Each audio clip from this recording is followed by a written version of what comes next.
Nampiakapeo ireo solotena ny mpivarotra mampiditra entana eto amin'ny bazary Analakely noho ny fivangongon'ny fako zara raha ahafahany famezivezy mandalo amin'ity lalana ity. Miantso ny tompon'andraikitra izy ireo mba handroaka ireto fako ireto satria mandoa ara-dalàna ny vola takina aminy izy ireo. Nimbaya zany vola kominy eto maro ia tsirao fa ia rao fako. Safa zany tany tsisy fanjakana eto. Droit d'arvage alaigny rao fegna maay avao sanandro. Nefa fako avangongo maay eto aka. Patelo herinandro mihitsy defa miaigna eto ka zahay tsy afaka hoay fa zahay tsisy place ipetrahay fa defa eto. Defa miaigna amin'ny luto eto. Zavatra angatahay ay mba miangavy anareo fanjakana mba handraoko fako fa miaigna amin'ny zavatra maluto zahay.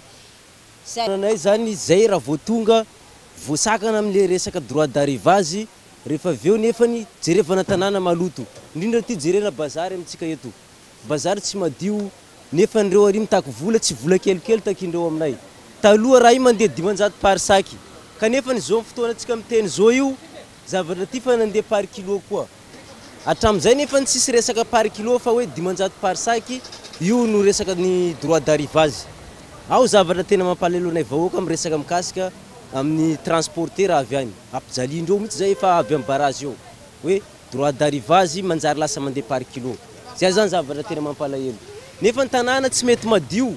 Ana mandeha bazary Analakely maloto, mandeha bazary Mahabiby maloto, mandeha Tsaramandroso maloto.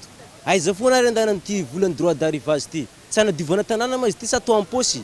Zay ny zavatra tena mampalahelo anay vahoaka amin'ny raha ty. Maninona ary tsy hanadiovana tanàna io vola io. Nefa ny zay vahoaka avy any manday entana voasakana fa hoe droit d'arrivage. Nefa ny le raha taloha 500 par sac zay naneky. Am'izao fotoana zao le zavatra manjary atao mandeha par kilo koa. Ao raha tena mampalahelo anay vahoaka. Saika tahaka zao foana no hita eto amin'ity lalana ity, tsy ahafahan'ny fiara mifamezivezy vokatry ny fako mivangongo io ary ny tena loza dia eto amin'ity lalana ity ihany koa ny toerana fampidinana sy ny fampiakaran'ireo fiara vaventy entana na ho an'ny miditra atao anatin'ny tsenan'ny Analakely zany na ho an'ireo entana mivoaka.